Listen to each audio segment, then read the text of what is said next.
como todo lo que les voy diciendo al principio de algún módulo nuevo, les va a servir incluso para su tercer parcial, porque acuérdense que su segundo parcial tiene 4 temas del sistema nervioso central y el restante lo van a ver en el tercer parcial. Entonces, este tema va a servirles para ambos parciales, para que la parte inicial la sepan, y hay varias cosas que las hemos tocado porque ya hemos visto el sistema nervioso autónomo. Sí, entonces hay varios conceptos y varias cositas que voy a ir hablando que van a ver que a medida que vayamos avanzando, ojalá recuerden, por lo menos no les sea tan nuevo. Traten de seguirme, de estar bien concentrados, porque esto ya empieza a ser más complicado, hay términos nuevos, hay mucho más, se involucran muchas más estructuras en la cabeza, esto ya es un poco más de memoria igual. Entonces, si voy avanzando y algo no queda claro, párenme y lo vuelvo a repetir. Bien. Toda la parte de los términos o de los conceptos que vamos a ir hablando van a girar en este tema mucho en torno a estos 3 conceptos: a la neurona como la célula principal de todo el sistema nervioso central, a los tipos de sinapsis y a las sustancias que se van a liberar para proporcionarnos mayor fuerza y mayor rapidez a la sinapsis. Vamos a ver diferentes tipos de neurotransmisores, de hormonas que van a participar y diferentes características en la sinapsis a nivel cerebral. Más o menos la estructura de la neurona, me imagino que se acuerdan. ¿Sí? La primera parte, donde va a estar el núcleo, el soma, el cuerpo de la neurona, es la que va a estar en relación a las estructuras que están en el encéfalo. Va a tener todo el axón, donde está la vaina de mielina, que esto va a otorgarle a la neurona, es como un aceite que cubre la estructura, que le va a otorgar velocidad a la sinapsis. Y después, cuando veamos el siguiente tema, también va a permitir que las fibras del sistema nervioso se clasifiquen en diferentes tipos. Algunas tendrán mielina, otras no tendrán mielina, y eso estará en relación a la velocidad con la que van a transmitir el impulso nervioso. Y después la parte final, donde están las dendritas, donde se va a producir la sinapsis, que esto va a estar ya más en relación a la médula espinal y a lo que va a pasar a niveles de estructuras. Las sinapsis son de forma anterógrada, hacia adelante, a la neurona que está contigua, pero hacia adelante, si no van a ir hacia atrás las sinapsis. Más o menos, ¿se acuerdan cómo se divide el sistema nervioso central?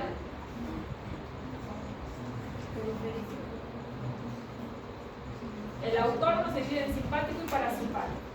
Y el sistema nervioso central en una parte sensitiva y una parte motor. Cuando yo les hablo de la parte sensitiva, voy a hablar de todo lo que es la corteza, lo que ocurre en el encéfalo, y cuando hablemos de la parte motora, voy a hablar de los nervios espinales. Entonces, la parte motora, como va a salir de la columna, va a ser la parte que va a estar en relación al sistema nervioso autónomo, va a actuar al mismo tiempo. Bien, entonces, primero la parte del sistema nervioso, la parte sensitiva, involucra todo lo que, la gran parte de lo que es la corteza. También va a abarcar los estímulos que van a venir desde la médula, pero aquí ya van a estar las formaciones del bulbo, la protuberancia, el cerebelo, el tálamo y todo lo que es la corteza. Cuando vayamos profundizando un poco más en este tema, a grandes rasgos la corteza se va a dividir un poco según también la ubicación del hueso, la parte temporal, frontal, parietal, occipital, y cada segmento de la corteza va a estar a cargo de algún tipo de función específica. Después de esto viene lo que es la parte motora. La parte motora va a estar, como actúa cerca o en paralelo al sistema nervioso autónomo, las funciones también van a ser en relación a eso, ¿no? Va a estar a cargo de la contracción de la musculatura esquelética, va a inervar a la musculatura de las vísceras y también va a permitir la secreción de diversas sustancias. Entonces, si estamos hablando de la parte motora y la participación del sistema nervioso autónomo, la estructura principal donde va a venir esta parte motora es de la médula. ¿Sí? Entonces está la médula espinal, empieza también a aparecer la parte de la corteza motora, que sobre todo va a ser la parte frontal. Están ganglios de la base, también está aquí el cerebelo, la protuberancia, el mesencéfalo y demás. Aparte de esta división grande que es la parte sensitiva y la parte motora, que es como lo externo, dentro del cerebro hay estructuras que van a estar a cargo de realizar funciones intelectuales, funciones mucho más complejas que puede hacer el ser humano. eso abarcará un poco más toda la parte del sistema límbico. Esa parte es la que va a estar a cargo, la que va a permitir el procesamiento de la información. Esta es la parte más profunda. Entonces, ¿cómo va a ocurrir todo esto? Le va a llegar el impulso por los sentidos generalmente, va a ascender, vamos a ver ese trayecto del ascenso de las fibras hasta llegar al cerebro, va a ingresar a esta parte profunda, que generalmente el mayor porcentaje la van a recibir el hipotálamo y el tálamo, y esas dos estructuras van a encargarse de mandar al área específica de la corteza, de integrar todo eso que ha llegado, de procesarlo, y de ahí de distribuirlo para que ocurra el efecto final, ¿no? El estímulo final. Entonces esta es la capacidad integradora que va a tener la cabeza, que a medida que vayamos avanzando entonces vamos a ver todo ese recorrido y el entrecruzamiento de fibras que va a haber en la columna y el ingreso al cerebro en función a la parte específica o a la función específica que se quiera hacer. Dentro de esta función integradora está también la capacidad que tiene el ser humano de almacenar la información, que eso se va a conocer como memoria. Dependiendo cuán útil sea la información, vamos a tener la capacidad de discernir, de poder elegir o seleccionar lo que consideremos que vamos a necesitar más adelante. Empezarán a ver y aprenderemos qué cambios estructurales y químicos va a tener la neurona para después llegar a consolidar el recuerdo y eso guardarlo, almacenarlo como memoria. Todo ese proceso va a incluir desde el ascenso de la información por la médula espinal hasta las estructuras que van a estar dentro del encéfalo.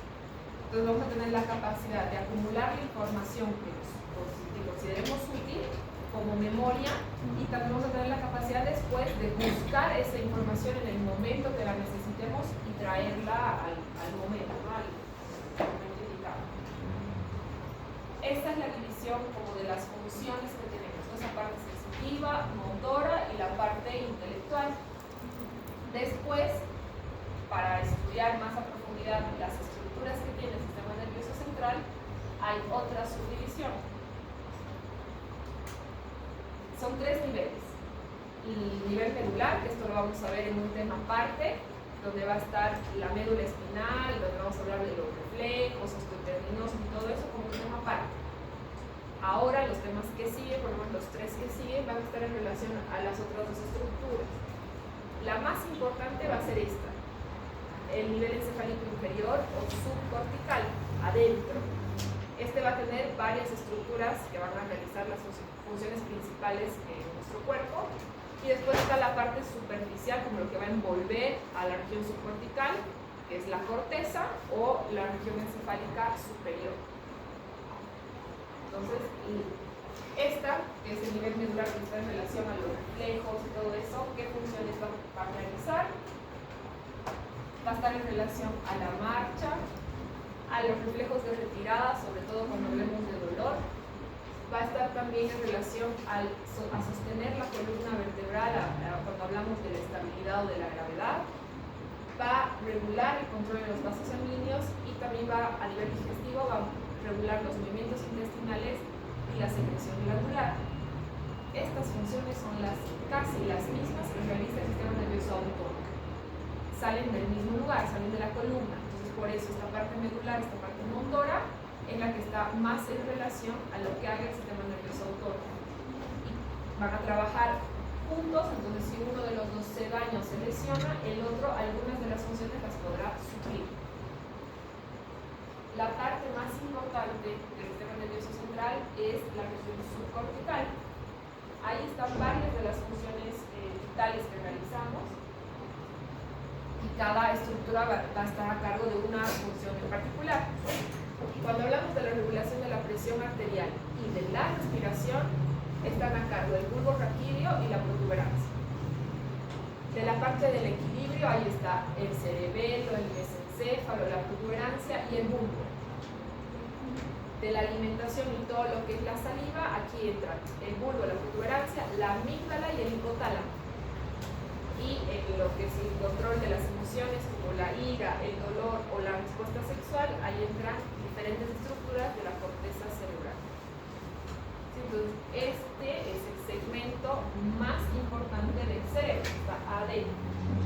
Aquí va a ocurrir la interpretación del impulso que hayamos recibido, que haya llegado, y de ahí estas estructuras van a ser capaces de saber a qué lugar de la corteza enviarlo, y ahí aparecerá recién la participación del nivel superior o nivel cortical, y la corteza empezará a terminar de procesar esa información que viene de los segmentos que están más abajo.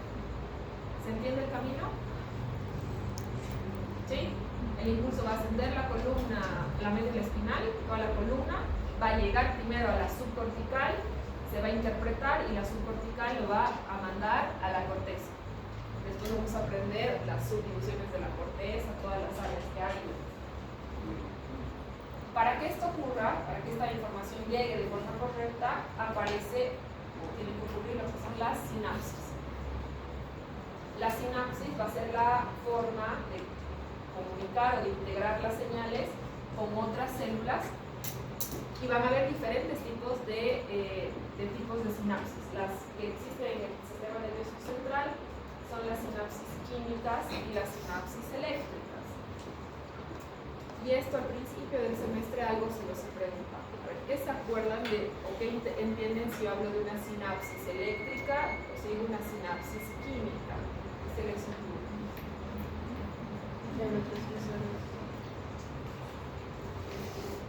A ver, ¿qué será una eléctrica y una química? No solo en la cabeza, en cualquier tipo de sinapsis celular. En cualquier parte del cuerpo, digestivo, el pulmón.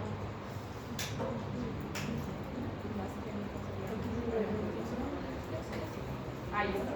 Químicas, hormonas y neurotransmisores.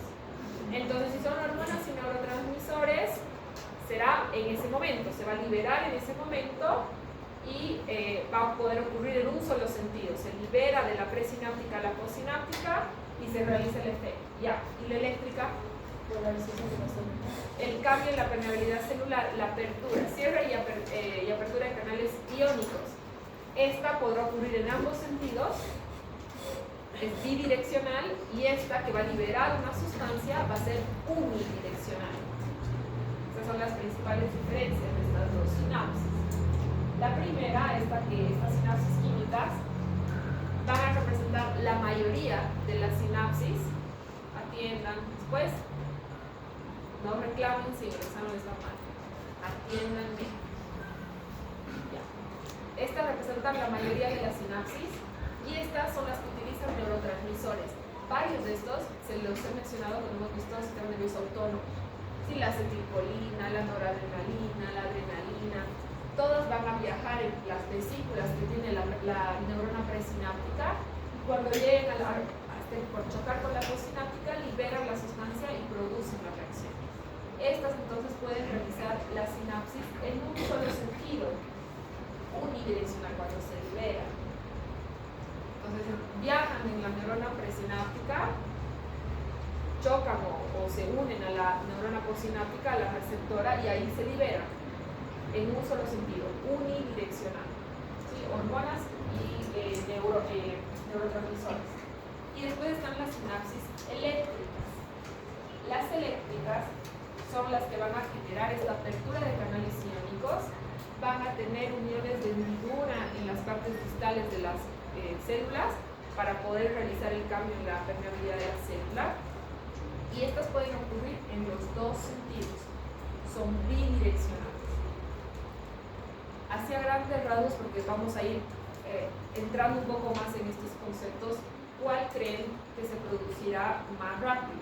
¿Una sinapsis eléctrica o una sinapsis química?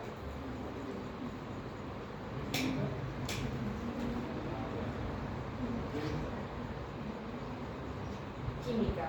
Más rápido, o sea, no es diferente que me digan cuál creen que va a tener más fuerza, o sea, va a tener más potencia, y cuál va a transmitirse más rápido. Más fuerza, más potencia tendrá la química, porque está usando un neurotransmisor, está usando una sustancia, pero más rápido va a ser la eléctrica. Si la transmisión va a ser más rápida de la eléctrica, en potencia la química. Además de que necesitamos que todas estas cosas sucedan, que activen neurotransmisores, que se abran los canales y demás, necesitamos que las células que van a participar, o sea, que toda la anatomía, toda la estructura de la neurona esté funcionando de forma correcta. Desde el cuerpo, que va a ser la parte principal de la neurona, hasta las dendritas, que van a ser las que se van a ramificar y van a transmitir ese impulso nervioso. A medida que vayamos avanzando en los temas, sobre todo cuando entremos a médula espinal y hablemos del trayecto que hace el impulso para subir hasta la cabeza, van a empezar a aparecer las motoneuronas en las astas anteriores, en las astas posteriores, como cruzan más arriba el impulso, y van a empezar a aparecer otras estructuras que eso las debió ver en neuroanatomía. Hoy no nos vamos a marear con eso porque es la parte introductoria, pero vamos a ir avanzando hasta ese nivel. ¿Sí? Por eso es que este tema tiene que quedar lo más claro posible para que no sea tan difícil lo que vamos a ir avanzando después. Generalmente nuestro sistema nervioso central lo que produce son reacciones o sinapsis que van a excitar algo. Necesitamos que sean la gran mayoría excitadoras. Estas sinapsis excitadoras, para producir ese efecto fuerte, generalmente van a tener neurotransmisores o van a tener hormonas para ayudar a que ese efecto ocurra. Pero en paralelo, un poquito después de haberse producido una señal excitadora, van a aparecer las señales inhibidoras, como sistemas de retroalimentación negativo en la parte endocrinológica, algo similar, porque necesitamos que esto que va a empezar a excitarse, después se regule nuevamente para evitar una sobreestimulación de la neurona que pueda generar daño. ¿Sí? Entonces, paralelo, unos segundos después, siempre se va a activar algo que inhiba la reacción para volver a regular ese estímulo o esa cantidad de hormona o de neurotransmisor que esté circular. Sí, entonces, en general, lo que estábamos diciendo hace un ratito, estos neurotransmisores o estas hormonas viajan en la neurona presináptica en estas vesículas.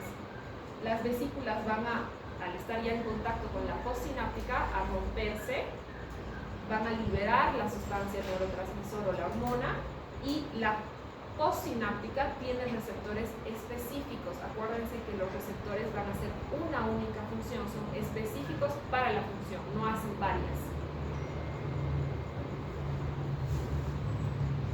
En todo lo que hemos estado hablando de lo que es el cambio de la permeabilidad de la célula, de cualquier célula de cualquier parte del cuerpo, ¿cuál es el electrolito, el ion que más impacto tiene y que puede cambiar más la permeabilidad de la célula? Calcio. ¿Ya? Entonces el calcio, igual aquí, es el ion principal que me va a generar justamente, que me va a facilitar la excitación de la célula. Va a producir una despolarización, me va a modificar el voltaje de mi neurona y me va a facilitar el trabajo de excitación. Entonces el ion con mayor impacto será el calcio.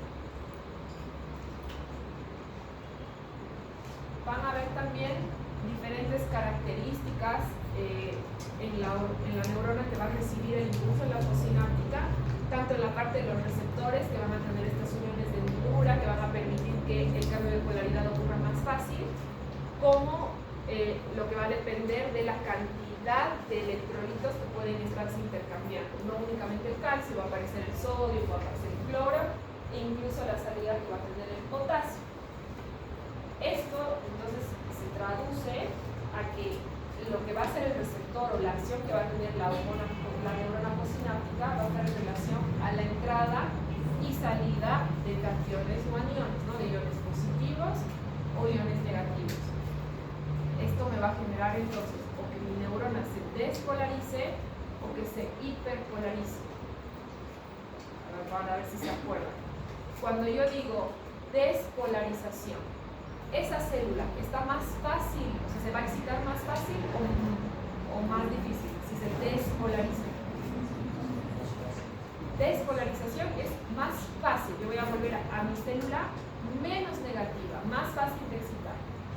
Eso será, por ejemplo, que me ingresen iones de calcio o que me salga el cloro de esa neurona.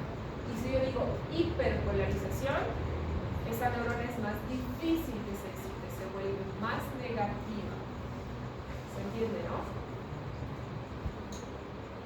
Vamos a escuchar este concepto varias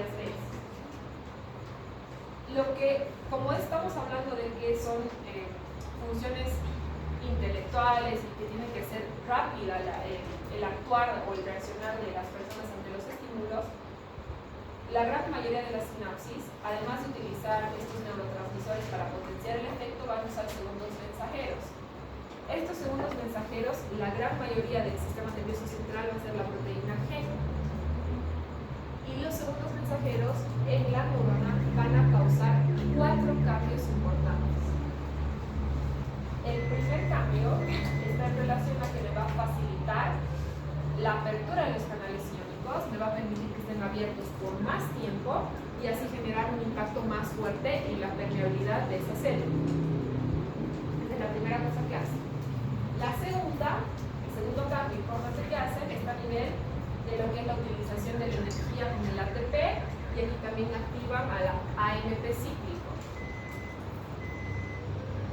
El tercer y el cuarto cambio que realizan en la neurona, la membrana de la célula, es la activación enzimática, y por último me aumentan o me estimulan todo lo que es la transcripción genética para potenciarme mucho más el efecto que yo estoy queriendo conseguir, ¿no? Todo siguiendo la línea de que sea un estímulo excitador. Así que lo que la mayoría de los estímulos de la cabeza van a hacer.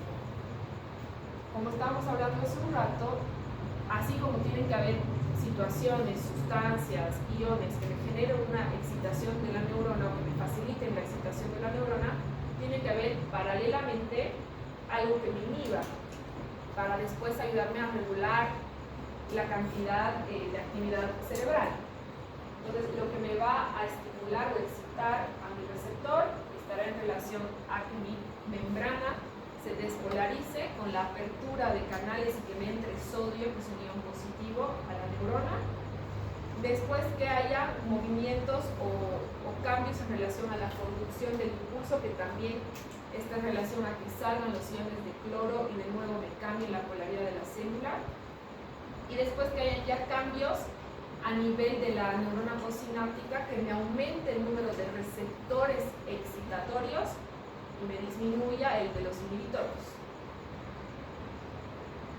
Esto es lo que me excita. Y lo que me inhibe está en relación a esto mismo, solo que cambiando la polaridad o los iones o los electrolitos que van a participar.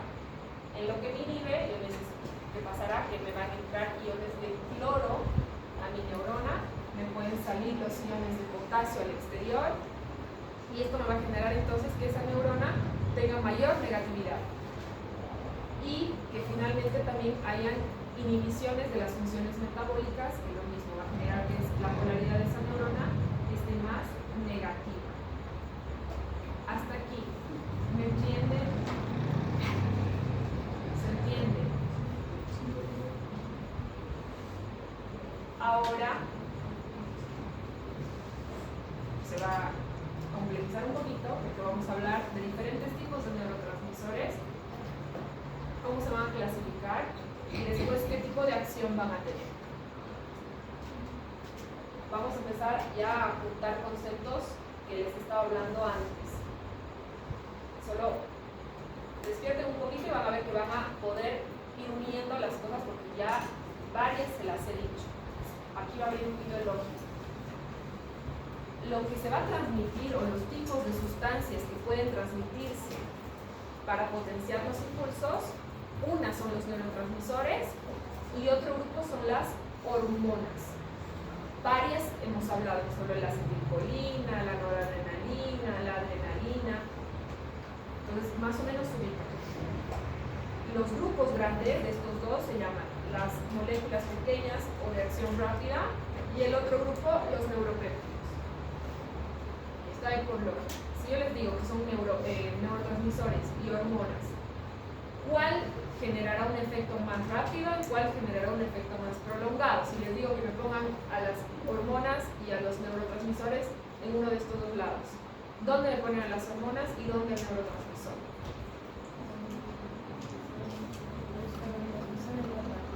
Neurotransmisor rápido, hormonas más prolongado, efecto más prolongado. Todas las hormonas que hemos terminado de ver entran dentro de los neuropéptidos, casi todas, las del hipotálamo, las de la hipófisis. va a ir a este lado, las de la suprarrenal, todas aquí. Entonces, estas que son de acción rápida, justamente la acción va a ser inmediata, su receptor va a estar en el citoplasma y la característica de estas es que tienen, las vesículas en las que van a viajar, pueden reutilizarse, puede volver a activarse, puede volver a generar un efecto. Las hormonas, que van a ser estas neuropéptidas, van a tener un efecto más prolongado, el receptor está en el ribosoma y la vesícula o el transporte que utilizan para generar el efecto después sufre una autolisis, solo se usa una vez. ¿Se entiende? Ya, ahora les voy a dar varios grupos o varios ejemplos, sobre todo de la reacción rápida, y se tienen que acordar dónde se van a secretar y el efecto que van a tener. Van a ver que de algunas van a ir saliendo. ¿Ya? Las de acción rápida son todas estas, casi todas se las voy a ir explicando ahora de a poquito. Algunas ya las hemos visto, acetilcolina, noradrenalina, adrenalina. ¿Qué se acuerdan de la acetilcolina? ¿Neurotransmisor de quién es?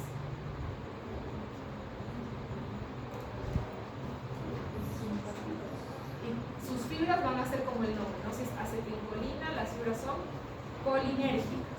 Estos otros dos, noradrenalina y adrenalina, las fibras son adrenérgicas. Los ayudan, están en el sistema nervioso autónomo. ¿Dónde está la acetilcolina? ¿Parasimpático o simpático? Parasimpático. Y si es, bueno, está fácil para que se acuerden. ¿Cuál era el efecto del sistema nervioso parasimpático generalmente en el ser humano? ¿Excitador o inhibidor? ¿Qué hace, por ejemplo, en el tubo digestivo? El vago, que es parte del parasimpático.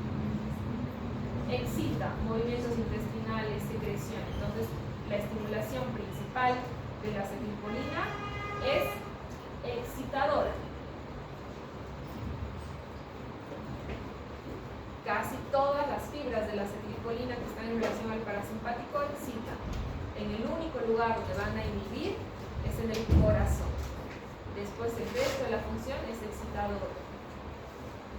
Esta se formaba, si se acuerdan, a partir de la acetilcoenzima A. Aquí entraba la colinesterasa como enzima para que se produzca la acetilcolina, el producto final. ¿Dónde se secreta o dónde se segrega la acetilcolina? Sobre todo a nivel de lo que es las motoneuronas de la musculatura esquelética, los ganglios basales y lo que son las células piramidales que están en la corteza. Voy a ir lento porque esto quiero que se acuerden. La acetilcolina en la gran mayoría tiene efecto excitador, excepto en el corazón donde va a tener un efecto inhibidor, es parte del sistema nervioso parasimpático. Entonces, si esto es parasimpático y la gran mayoría es excitadora, si yo les pongo a la noradrenalina y a la adrenalina, ¿qué efecto van a tener como primordial?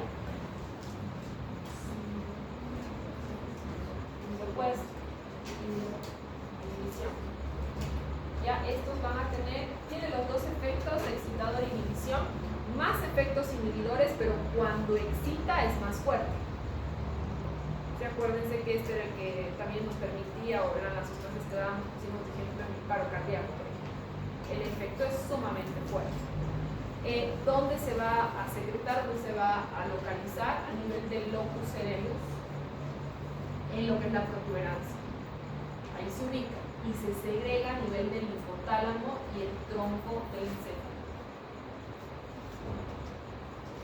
Siguiente neurotransmisor de acción rápida, dopamina. La dopamina se segrega en la sustancia negra o en la sustancia gris. Tal vez la han escuchado, es la que está en relación al Parkinson. Este también tiene los dos efectos, inhibición y excitación. El siguiente es la glicina. La glicina únicamente es inhibidora y esta se va a segregar a nivel de la médula espinal. Después está el GABA. Este se va a segregar a nivel de la médula espinal, el cerebelo y los ganglios basales y únicamente tiene efecto inhibidor. y glutamato se va a secretar en la sinapsis de las vías sensitivas, sinapsis terminales, y únicamente tiene efecto excitador. Después está la serotonina, esta se segrega a nivel de los núcleos del RAF medio. Este es el que está en relación al dolor. Entonces el efecto generalmente es inhibidor, inhibe el dolor, ayuda a eso. Y también ayuda a controlar o a regular los estados de ánimo. Esta sustancia es la que también va a estar en relación con los temas que vamos a ver más adelante con la depresión. Ya, entonces serotonina es dolor y regular el estado de ánimo. El último que entra dentro de este grupo es el óxido nítrico. El óxido nítrico está en relación a todo lo que es la memoria a largo plazo, y este es un neurotransmisor que se va a secretar, se va a liberar en el momento que se lo necesite. Se produce en ese momento y se libera en ese momento. ¿Y cuál es el efecto que genera esto? Excitación.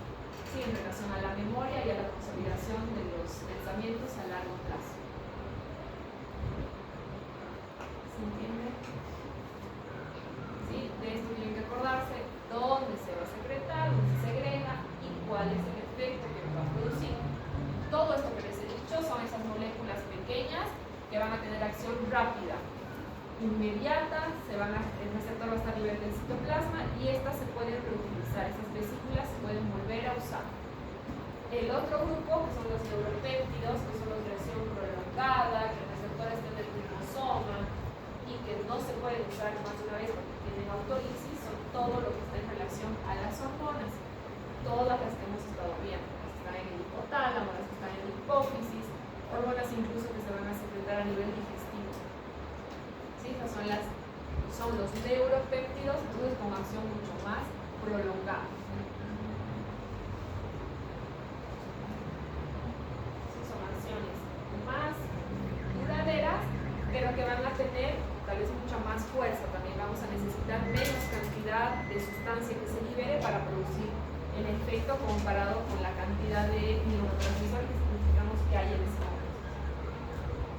¿Se acuerdan el voltaje de que parte una neurona? ¿De cuánto parte una neurona en reposo? El voltaje es negativo, partimos de un menos 65, ¿sí? Menos 65 milivoltios está dentro de mi neurona. Va a haber una cantidad de electrolitos en el intracelular y otra en el extracelular. Y dependiendo el efecto que se requiera, que generalmente será de excitación, va a empezar a haber un cambio en la concentración de los electrolitos que me va a cambiar la permeabilidad de la célula, me va a modificar la membrana en relación a modificarme también el grado de excitabilidad que va a tener esa célula. Entonces aquí vienen los conceptos que estábamos hablando hace un rato, que será la despolarización o la hiperpolarización de esa célula. Hay una forma de calcularlo, hay una ecuación que se llama potencial de Nernst. No se los voy a preguntar, no necesito que se acuerden, pero sí se puede medir, porque sabemos, se puede dosar las concentraciones que hay dentro y afuera de la célula. Entonces uno es capaz de medir cómo está el voltaje y con qué variaciones de los electrolitos podemos lograr la excitación de esa célula. Sí se puede. Esto, lo que tienen que acordarse de esto, es que me va a generar dos cosas. O me va a ayudar a que esa célula se excite, que eso será la despolarización, o a que esa célula se inhiba, que será la hiperpolarización. Si yo hablo entonces de un potencial postsináptico excitador, que sería el primero, estoy hablando de que me va a modificar o me va a neutralizar la negatividad que está ahí adentro. Esa célula que está partiendo en menos 65, si ingresan electrolitos positivos o salen electrolitos negativos, yo paso de un menos 65 a un menos 45, hago que sea más fácil excitar esta célula y esto se llama potencial postsináptico excitador. Si hago lo opuesto, si yo modifico la entrada de los electrolitos, por ejemplo hago que salga el potasio, que es positivo, y que entre el cloro, que es negativo, hago que esa neurona sea más negativa, que de un menos 65 vaya a un menos 70, Entonces la hiperpolarizo, la vuelvo más difícil de excitar. Y eso se llama potencial postsináptico inhibidor. ¿Se entiende o quieren repetir? ¿Se entendió? Otra vez. Cuando nosotros estamos hablando de que vamos a excitar a la célula o de que queremos que la reacción sea positiva, sea de excitación, ese menos 65 del que parte, cuando está en reposo, tiene que ser menos negativo. Menos 50, bueno, en realidad tiene que modificarse por lo menos 10 milivoltios. Pensemos en menos 65, menos 55, menos 45, para que sea más fácil que todo lo anterior, todo lo que se va a liberar, todas las hormonas, todo lo demás, logre que esa célula se excite y supere ese umbral y genere el impulso. Eso se llama potencial prosináptico excitador. Ahí que estoy haciendo, estoy logrando que entren iones positivos a esta neurona y me cambien la polaridad. Si yo lo que quiero es generar un efecto inhibidor, lo que tengo que hacer es que esa neurona que está en menos 65 sea más negativa, para que más bien sea más difícil que todo lo anterior la logre excitar. Entonces de un menos 65 me voy a un menos 70, a menos 75. Hago más difícil que todo lo anterior logre excitar a la neurona. Eso es un potencial postsináptico inhibidor. ¿Sí? El excitador es en la despolarización de la membrana y el inhibidor es la hiperpolarización de la membrana. ¿Estamos? Esto se va a generar porque no únicamente va a participar una neurona. Para que el efecto excitador o inhibidor ocurra, hay varias sinapsis que se van a empezar a acoplar, van a empezar a sumarse más números de células para generar el efecto. O sea, hay una sumación de diferentes estímulos. Y para que realmente haya un cambio fuerte en la neurona, lo que necesitamos es que por lo menos modifique 10 milivoltios lo que ocurra ahí adentro, ya sea positivo o sea negativo. Para que realmente la inhibamos o lo logremos excitar, tiene que modificarse por lo menos 10 milivoltios lo que está ahí adentro, lo que ocurra dentro de esa neurona. Entonces, si yo necesito inhibir, que será el menor porcentaje, lo que yo voy a hacer es hiperpolarizar mi neurona, es decir, le voy a aumentar más carga negativa, la voy a volver más negativa, y eso se logra porque va a entrar a esa neurona cloro que es negativo y va a salir algún ion positivo como el sodio o el potasio.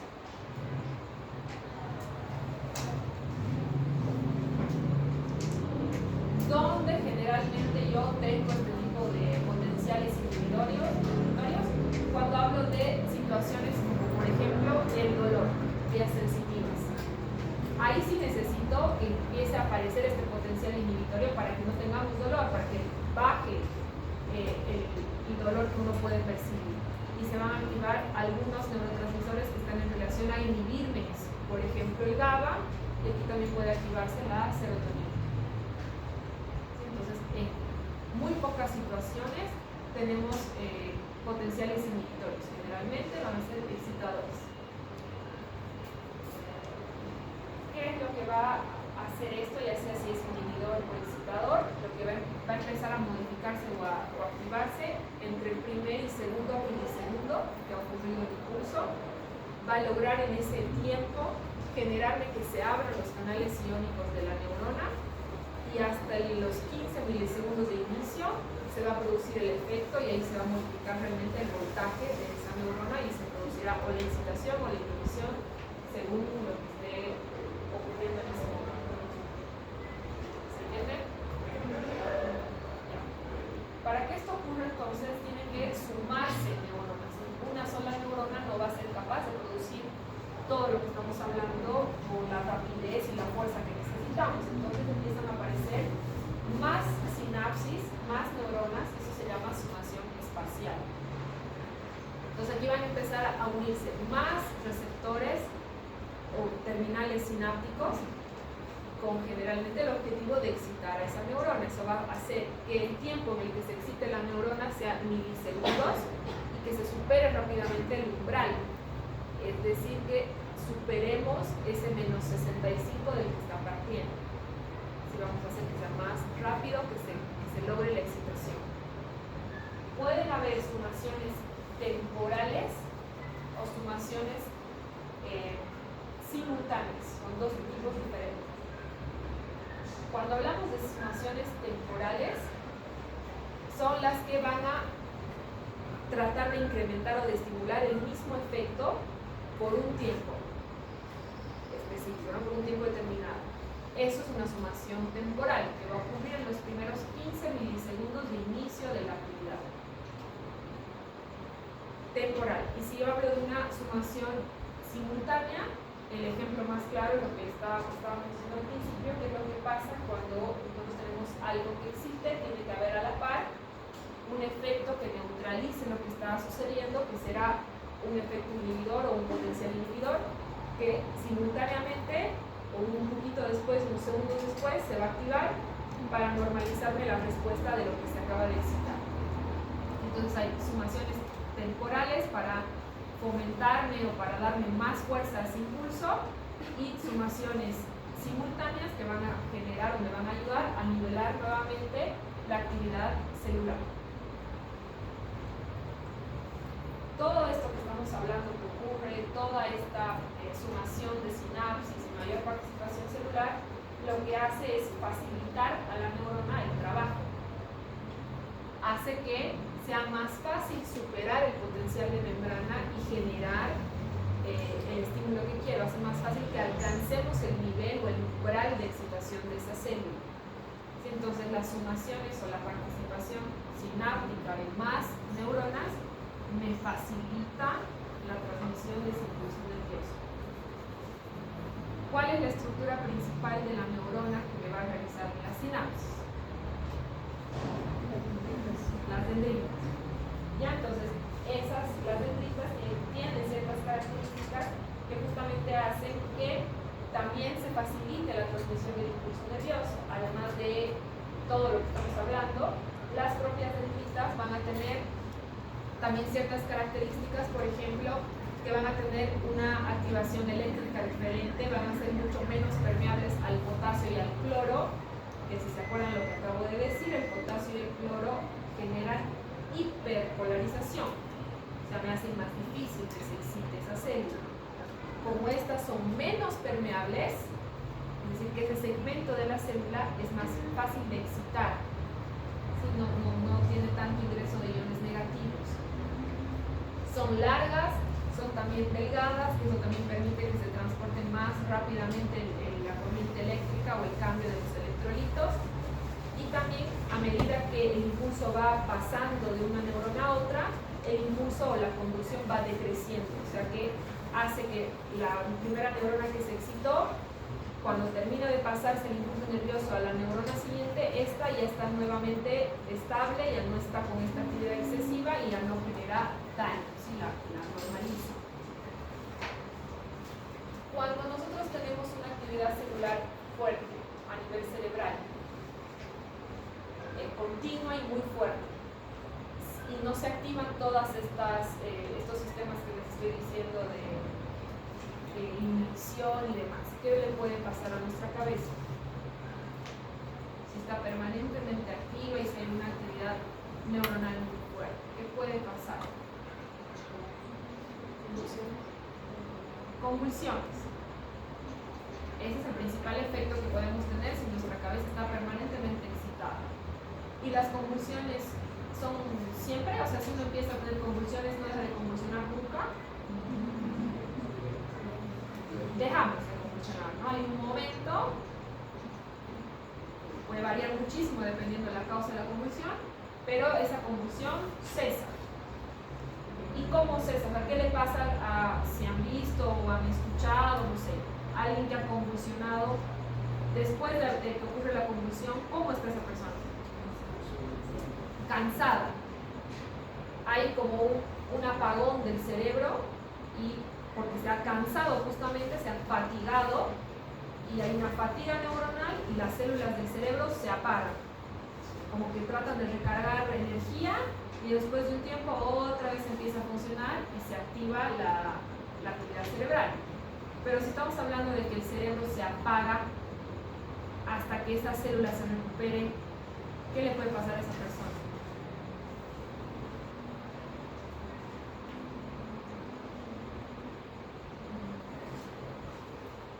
¿Qué pasa si yo desenchufo el cerebro? No funciona tu cerebro por un tiempo, hasta que esas neuronas, hasta que esas células recarguen energía. ¿Qué puede pasar en ese tiempo? Todo lo que se les ocurre, no funciona la cabeza. ¿Por qué ponemos cuando convulsionan de costadito? Nos fijamos que no se muerda la lengua, se puede aspirar, se puede parar. No va a funcionar nada, el cerebro no va a mandar una señal correcta. Si ha comido algo, si estaba comiendo algo, se puede entrar al pulmón, se puede asfixiar. Ese tiempo en el que el cerebro está descansando, si quieren, se llama periodo posictal. Ese término, cuando veamos la actividad encefálica, vamos a volverlo a usar. Va a variar el tiempo dependiendo cuán larga haya sido la convulsión. Si ha sido cortita, si ha sido más larga, ese periodo va a durar un poco más. Ni aunque lo cacheteen, le tiren agua, no va a despertar esa cosa. Está con el cerebro dormido, no va a despertar. Entonces, hasta que esa persona empiece a recobrar la actividad encefálica, hay que tener estos cuidados o irse fijando que por lo menos nos proteja la vía aérea, que esté más o menos estable hasta que nuevamente el cerebro empiece a funcionar. Eso se llama fatiga de la transmisión sináptica, fatiga neuronal. Es una forma o un mecanismo de protección. Cuando hay esta actividad o esta señal repetida de las neuronas que genera la convulsión, como forma de protección el cuerpo genera la fatiga, ¿sí? Como mecanismo de protección. Entonces esa excitación de las neuronas empieza a descender muchísimo hasta que el cerebro deja de funcionar un ratito hasta generar energía nuevamente. Así es como un agotamiento parcial de todas las reservas neuronales, de la misma sustancia transmisora, las hormonas, todo, para tratar de que el cerebro nuevamente entonces empiece a recuperar sus funciones. Va a depender o va a variar el tiempo en el que puede ocurrir esta fatiga, como les estaba diciendo, pueden ser periodos un poco cortitos, que pueden capaz no generar mucho efecto, o periodos un poco más largos, dependiendo de cuánto tiempo haya sido esa sobreexcitación neuronal, o sea, de cuántos minutos haya durado la convulsión. ¿Qué cosas puede generar entonces que haya una actividad diferente en mi cerebro? Muchísimas de las cosas que ya hemos visto me excitan o me inhiben al cerebro. Por ejemplo, lo que pasa con el estado ácido básico, la acidosis y la alcalosis. Aquí tienen que acordarse un poco lo que ya les he dicho con los ejemplos que hemos estado hablando. Por ejemplo, una acidosis. ¿Cuál es el principal ejemplo de una acidosis? ¿Cuál es la enfermedad que más acidosis me puede generar? Si eso es metabólica.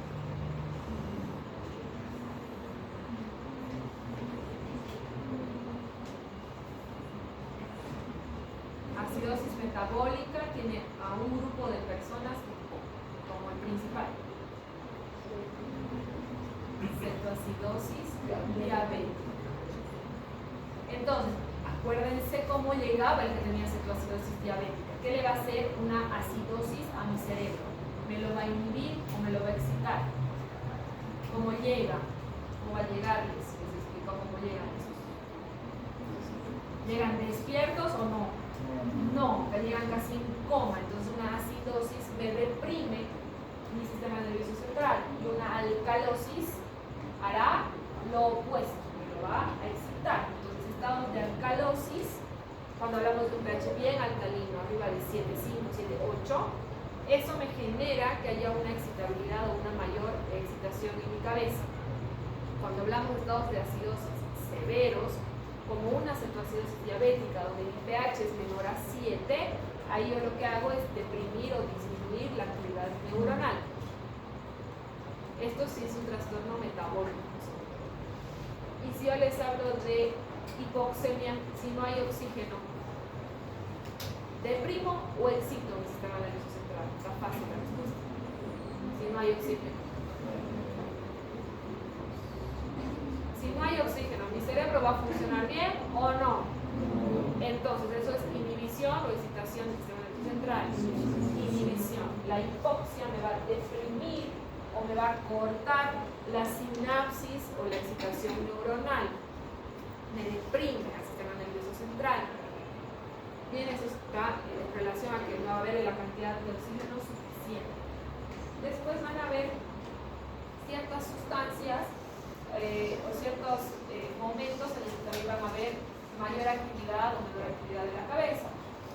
Sustancias como la cafeína, chocolates, alcohol o algunas drogas, por ejemplo, me van a excitar mi sistema nervioso central. Otras, como anestésicos, venenos, me harán lo opuesto, me van a inhibir mi sistema nervioso central. Venenos, estas sustancias químicas, de forma indirecta, ¿no? Del mecanismo de absorción que van a tener las sustancias. Y los anestésicos van a ir directamente a ese punto, a esa sustancia, y me van a inhibir de forma directa mi sistema nervioso central. ¿Sí? Y después también está en relación a esto lo que va a ocurrir o lo que puede presentarse en relación a la velocidad con la que se va a transmitir una señal nerviosa. No estoy hablando de una alteración neurológica o de algún déficit neurológico de la persona. No estoy hablando de eso, estoy hablando de retraso mental. ¿Sí? Estoy hablando de retraso sináptico. Generalmente, el impulso nervioso, con todas estas características y la ayuda de las sustancias que hemos hablado, el impulso va a ocurrir de 0,5 a 1 milisegundo. Esa es la rapidez con la que va a ocurrir el efecto. Puede pasar que haya algún retraso en esa sinapsis, que repito, no involucra que no se pueda realizar la función o que esa persona tenga un déficit neurológico, simplemente que en algún momento, por alguna cosa en particular, puede haber un retraso de unos cuantos milisegundos. Puede pasar que no se haya liberado la cantidad correcta del neurotransmisor, que haya alguna alteración en la membrana postsináptica en relación a los receptores, por ejemplo, o que también haya aquí una alteración, que no se modifique tanto la permeabilidad de esa célula y evite que ese impulso nervioso se transmita de forma correcta. Entonces esto hará que no ocurra en este tiempo, ocurrirá capaz en 3-4 milisegundos, pero va a producirse el efecto.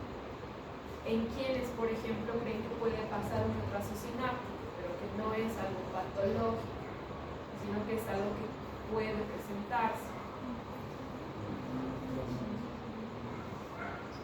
¿Qué puede ser? Capaz, ahí sí es patológico, en un trauma, si digamos hay alguna compresión medular o algo puede ser, pero en algo que es común en la gente mayor, los viejitos, con la misma degeneración de las neuronas, van a participar menos cantidad de neurotransmisores, probablemente los receptores también empiecen a estar dañados. Ahí es normal, es fisiológico que la respuesta de las personas mayores sea más lenta a la nuestra, pero no significa que no hayan entendido o que no estén comprendiendo lo que estamos hablando, lo que se quiere hacer, ¿sí? Es algo que puede pasar de forma fisiológica también, que comprometa el tiempo en el que va a ocurrir la acción, pero no el efecto ni la eficacia de esa acción. ¿Se entendió? ¿Seguros?